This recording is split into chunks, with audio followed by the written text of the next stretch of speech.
Hello everyone, this is Naresh IAS Academy digital platform for the IAS mains exam. I am working on the general studies question paper 2 for IAS mains, and this is the next topic, structure and functioning of executive, and I will try to explain the various dimensions of the topic. You may contact for the offline classes. We are running at the Jaipur center and we covers each question paper in 20 days.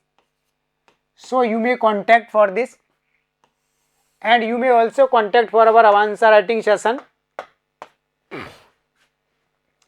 So today our topic is executive.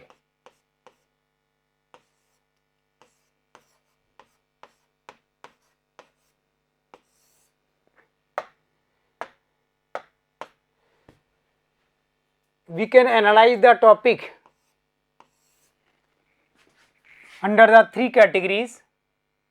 One is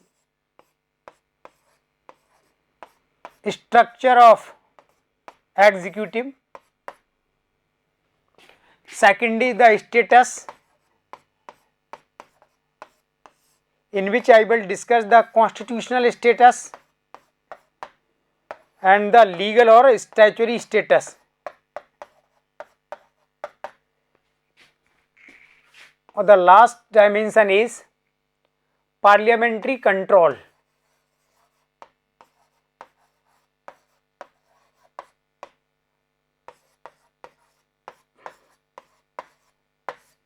Okay, so then you should analyze the topic in this way so that we can discuss each aspect separately. Simply, the term executive defines any body which execute the laws and take decision and take responsibility for the execution of the different laws and ordinance and the instructions. The executive is a part of parliament. There are the three organs of government in any country. One is executive, legislature and judiciary. Under the structure, we can define executive in the various types. In India, one is the constitutional or nominal executive, which is headed by the Indian President, and this is also called the de jure executive, and de facto executive or the real executive, which is headed by the Indian Prime Minister. So first you have to discuss in Indian matter the relationship between de facto and de jure or real executive and the nominal executive. What was their actual position in original constitution, and after the execution of constitution what kind of changes we have made.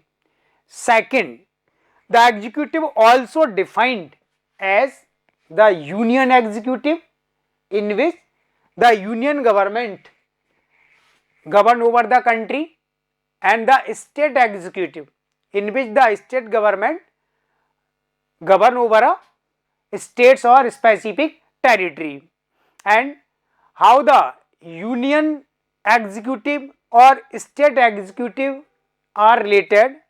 Are they interdependent or they are absolutely independent to each other?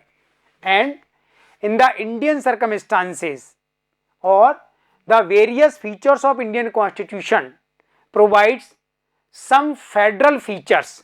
So in this context, we have to discuss relationship between union executive and the state executive, and how much or in what ways union executive have control over the state executive. This is the another aspect. Third is, the third structure of the executive is the permanent executive, or temporary or provisional executive. There is bureaucracy in India, which is a important pillars of the country, and they continue till the age of retirement, which is either 60 or 62 or more than. And the another is the temporary or provisional executive, and these are the different political parties, and they contest election and they get mandate from the Indian peoples for governing for a certain period. Generally it is 5 years in India. So then the permanent executive or temporary executive. How the permanent executive depend upon the temporary executive, but practically the temporary executive have most of influence over the permanent executive. So these are the three kinds of structure you have to discuss in detail, and I will discuss these in my other videos, and you may get these videos from our website. The second aspect of executive, you must read the status of executive in India, in which we must discuss the constitutional position or constitutional status and the statutory or legal status. You know, in the original constitution, the executive take birth or emergence from the parliament. The parliament give birth to executive. It means parliament can have anytime control or regulation over the executive. Theoretically, we can say the constitutional position of executive is not too much strong, and it is a weak position, because there are so many mechanisms or procedure, the relationship between executive and the parliament.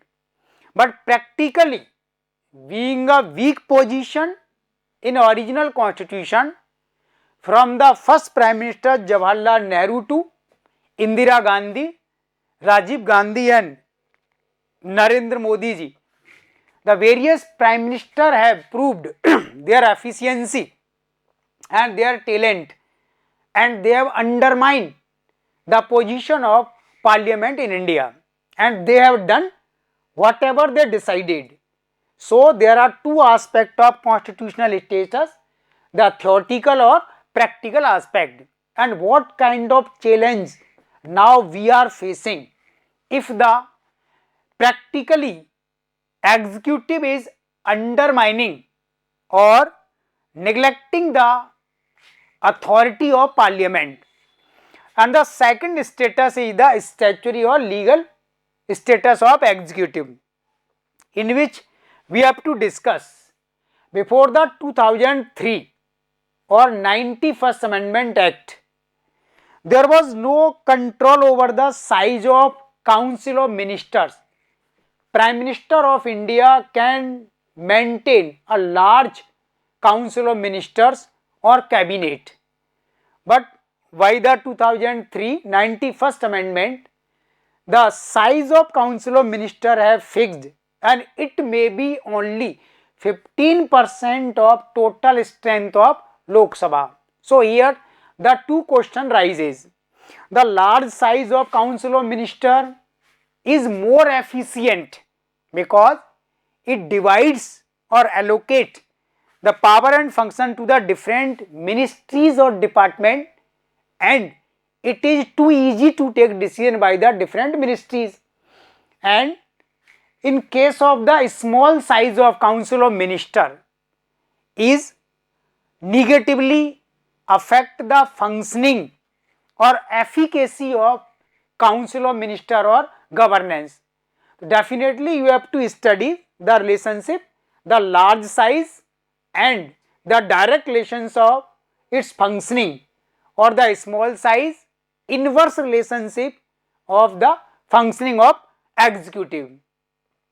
Also, through the 42nd Amendment Act in 1976 by Indira Gandhi, or 44 Amendment Act in 1978 by Morarji Desai, Prime Minister. So through these amendments, they have defined relationship between the nominal executive and the real executive. So you have to study beyond the original constitution why these amendments were necessary and how much extent the real executive or de facto executive have tried to acquire most of power in their hand and is a healthy practice in Indian matters or not, and what kind of threats now we have stood before the Indian governing bodies or systems. Okay.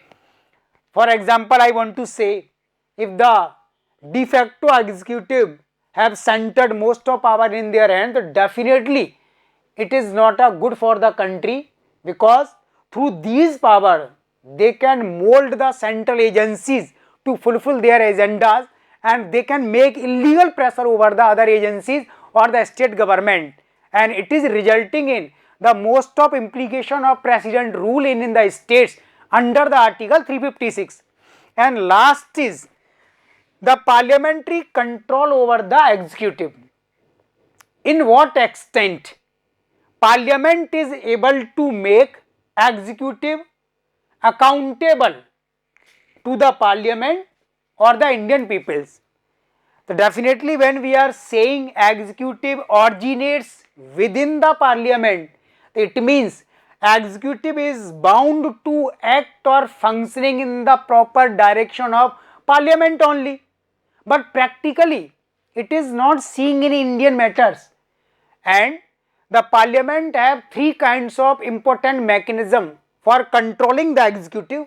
One is the question hour session through the starred or unstarred questions, or the 0 hour, and through these session Parliament can question to the executive, and executive is bound to answer, and sometimes they denied. However, through this the Parliament tried to make executive more accountable to the Parliament. Second is the different kinds of resolution, like the confidence motion or no confidence motion, the censure motion, cut motion, and motion to thanks, and the call attention motion and the adjournment motion. And the third mechanism is the parliamentary committees, like the estimate committees, public account committees. So theoretically we can say Parliament have a large mechanism to control the executive, but practically it is not too much effective, because if the real executive or the union government have sufficient majority for running its government for the next 5 years, so definitely there is no threat before the government. In that case, through the no confidence motion, we cannot dismiss the union government, and definitely this provides the independence or security of the term for the union executive, and they are free and they can take absolute decisions what have their agenda, and they can fulfill their intentions, and in that case Parliament simply can play a role as a viewer and cannot control the executive. And in other matters, through the parliamentary committees, Parliament tries to control over the executive, suggesting the executive in the financial matters to misuse the allocation of resources, and to stop the misuse of the revenues, because on the other end the fiscal deficit, revenue deficit, or external debt, the size of external debt are too much in India. But the parliamentary committees simply can give their suggestions, they cannot stop the executive for working, and they cannot restrict and they cannot impose various restrictions over the executive. So we can say, when we are writing our answer, theoretically there are so many mechanisms for the controlling over executive, and through which parliament tries the executive to make accountable. But practically, if the union executive have sufficient majorities and there is no threat of dismissal or there least scope of no confidence motion, so definitely the control of parliament is negligible, and this is not too much important in the Indian circumstances. So now we have to suggest, when we are maintaining the parliamentary form of government, and we have adopted this from the Britain. Britain is also maintaining the parliamentary form of government, but in Britain parliament have the absolute authority, where the position of executive is too weak. But in Indian matter, the executive being a part of parliament is the actual head of the states and is completely free to take decision according to their political intention. And why we are raising such kinds of question? Because in India, executive is controlled by either one political party or the groups of political parties, and these political parties prima facie targeted their political ideology and tried to enlarge their political base, and they give priorities the nation interest or peoples at the secondary. So that's why the parliamentary control we have to increase in future, so that the political mileage by the different political parties is a we can say a nexus between the politicians or the relationship of the different political parties. So any political parties should not try to take the political mileage through these nexus, and why the political parties are giving least priority to the nation interest or the interest of the Indian people. In this regard, we have to discuss the relationship of parliament and the executive. Okay, thank you.